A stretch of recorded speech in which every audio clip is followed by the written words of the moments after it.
friends, to Stories by Shubha and to the special edition called Census Stories, because हर घर एक कहानी कहता है. And today's story is Ramakanth's Cabin. Ramakanth read the nameplate at the door. A little girl opened the door. Please call your father, said Sahil. The little girl gave him a puzzled look. Then she ran inside, loudly calling her elder sister. Tai, Tai, darwazavar konitri ahe. Promptly, a girl around 20 came to the door. Hanji, kaun chahiye? When Sahil explained that he was an enumerator, she immediately invited him inside and told the little girl, "Ek glass pani nana?" She told Sahil, "Baba naha rahe hain. Till then, let me get you some sharbat." Sipping the cool glass of ruhafza, Sahil looked around the room. It was a 3-bedroom flat, but was pretty bare. There was a cot in one corner on which a boy was reading. In the corner was a neatly stacked pile of books. Another young boy was sitting on the floor, silently working on his laptop. Just then, a boy of around 10 came and gave a notebook to the elder sister. "Tai, please check these sums." The girl looked closely at the book. Her eyes narrowed and wrinkles appeared on her forehead. The boy began to nervously rub his palms together. This rubbish is what you have done? When will you learn your prime factorization properly, Ashish? 6 sums are wrong. Always making mistakes in LCM and HCF. Go, take Dada's help and correct them.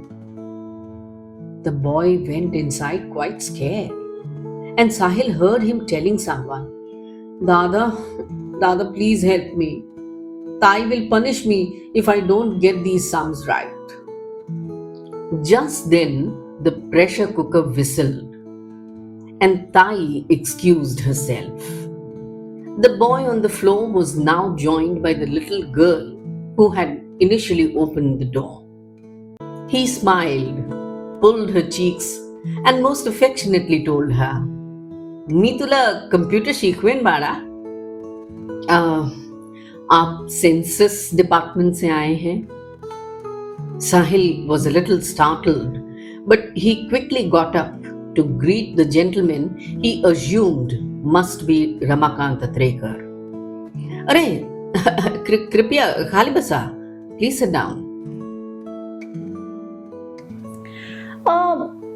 The gentleman, Ramakanth Atrekar, must have been around 50.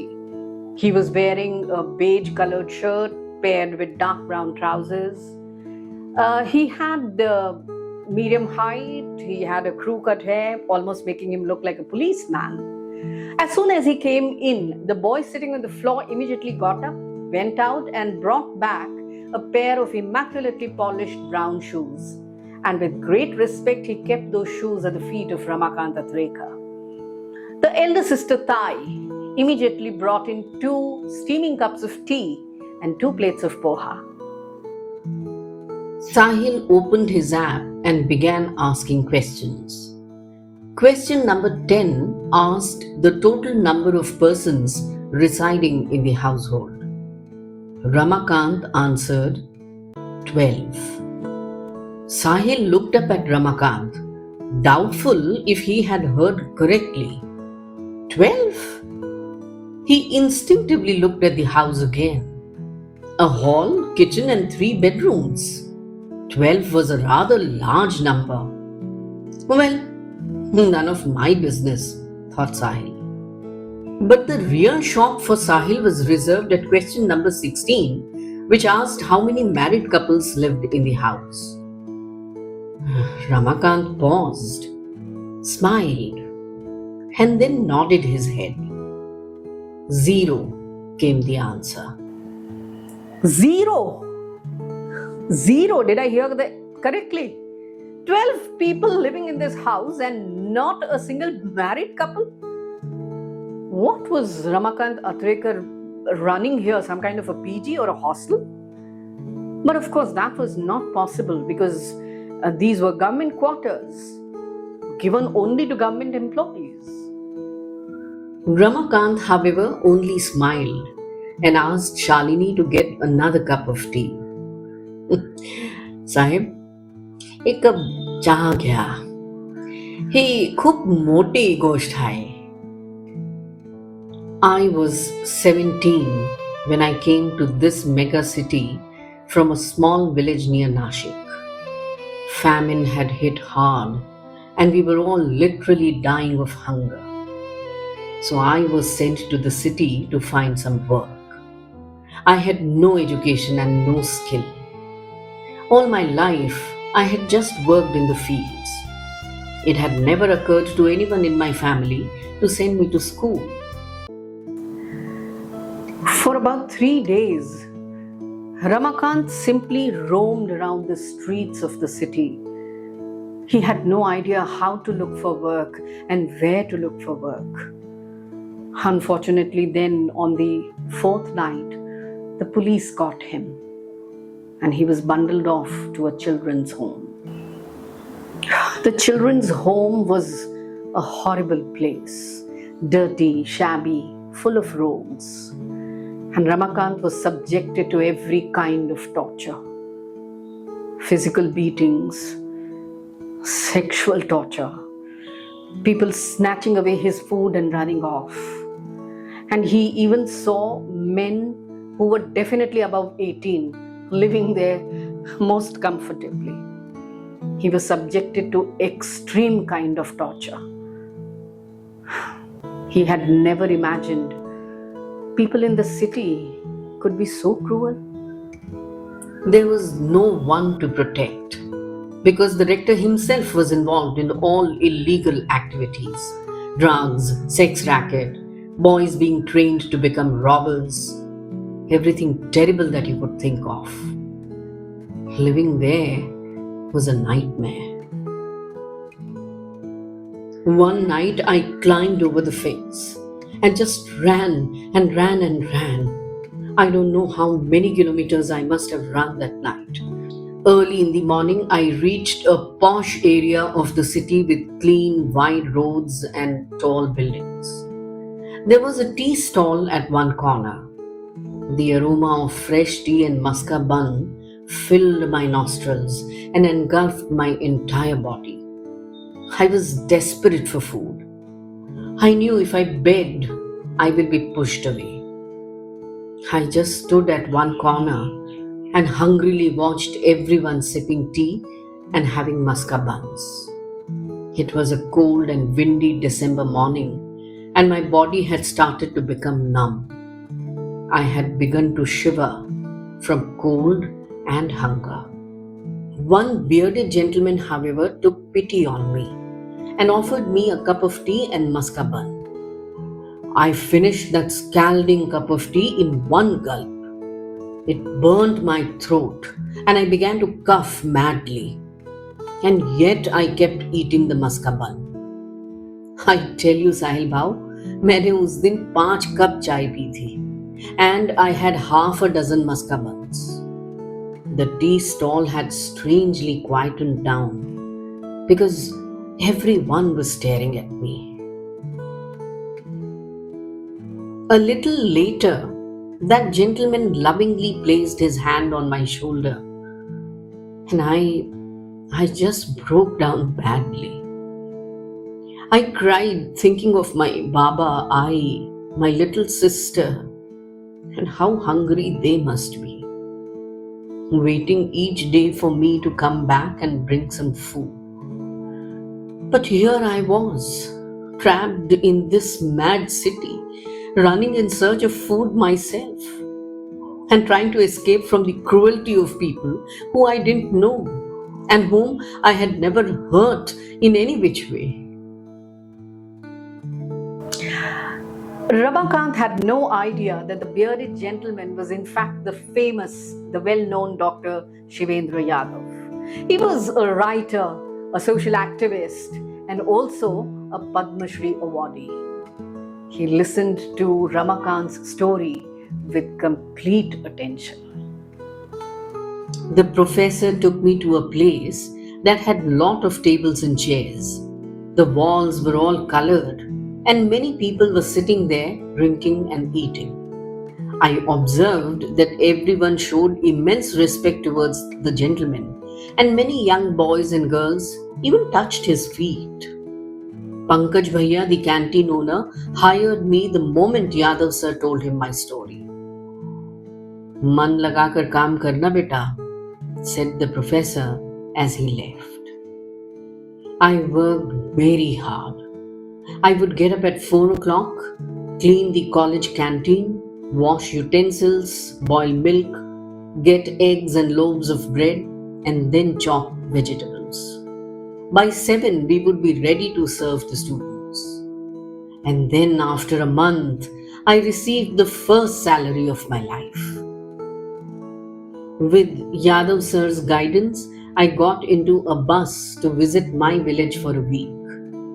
I had been missing I and Baba and my little sister so much, and I knew they must be worried sick for me. But when Ramakanth reached his village, the famine situation had worsened. People were dying of hunger. Under tremendous media pressure, the government started distributing some food packets. But Ramakanth's parents, and particularly his Baba, thought that they will all the three eat from one packet and store the rest of the food in some trunk in the inner room. But one night, his little sister could not fight against her hunger anymore. So in the night, she got up, opened the trunk, and took out the chapatis and potato sabzi. She didn't realize that the food had all rotten and fungus had grown all over it. In her hungry state, she ate that food.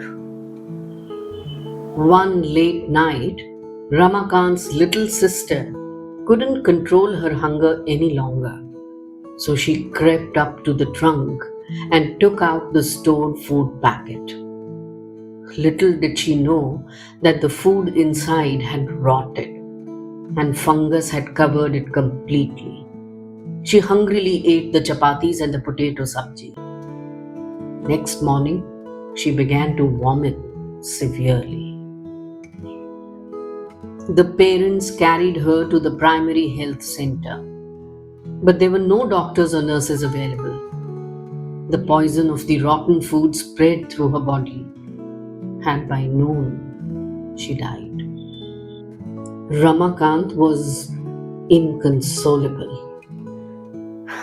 How important it is to be educated and to be well informed. Having worked in the canteen, he had understood by now that stale food was not to be consumed. Though Ramakanth was inconsolable, yet he started visiting every house in the village, and he started advising each and every villager not to consume any rotten or stale food. And that was the time when Ramakanth decided that he himself should get educated and he should himself spread this knowledge of education through schooling and through higher education to everyone. So I came back and once again went to Yadav sir. He was very happy at my desire, but warned me that it will be a long process and will require burning of the midnight oil at both the ends. But I was determined. So Yadav sir put me in a night school. I would work tirelessly. And finally, at the age of 27, I graduated. On Yadav sir's advice, I began to apply for jobs. And finally, I cleared the Class 2 exam. The first thing that I did after joining my duties was to go back to my village and collect children who were not able to study because of poverty. I would bring them over here to my house in the city and make arrangements for their schooling or higher education. My wife too supported me totally.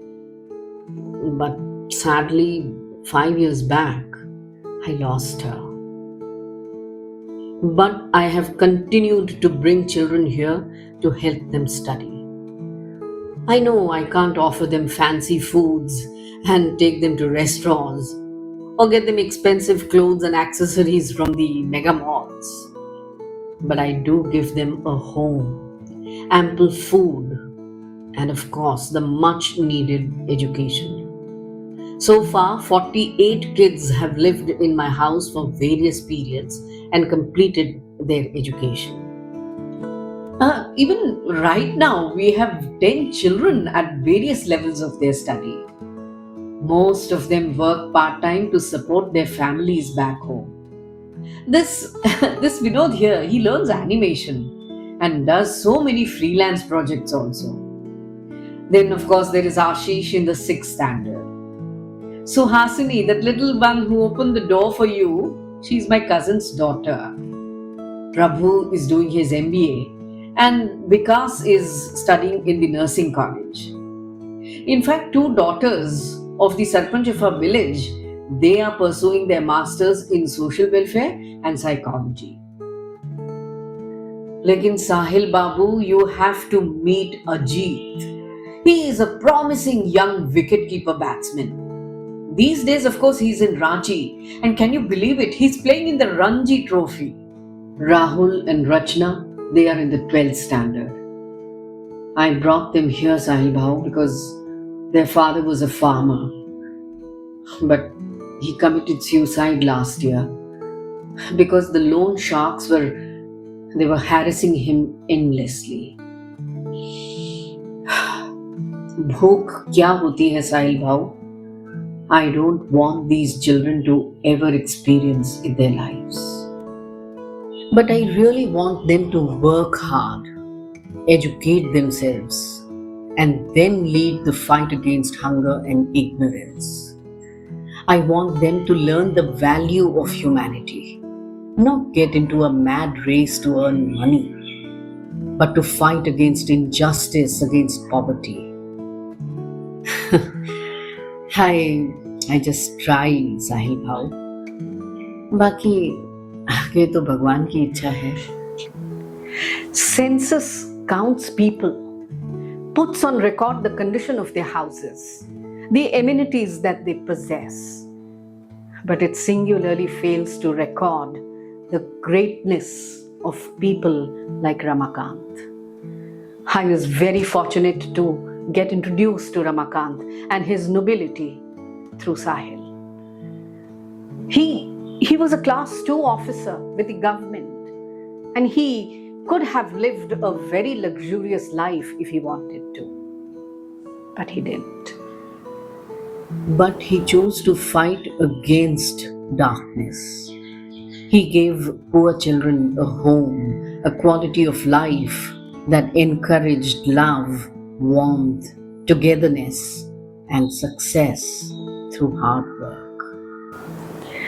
I remembered Uncle Tom from Harriet Beecher Stowe's famous novel, Uncle Tom's Cabin. I also remembered how Uncle Tom's Cabin had become the symbol of devout spirit, of worshipping humanity, and the symbol of supreme sacrifice and forgiveness. Won't it be fair then, friends, to call house number 246 as Ramakanth's Cabin?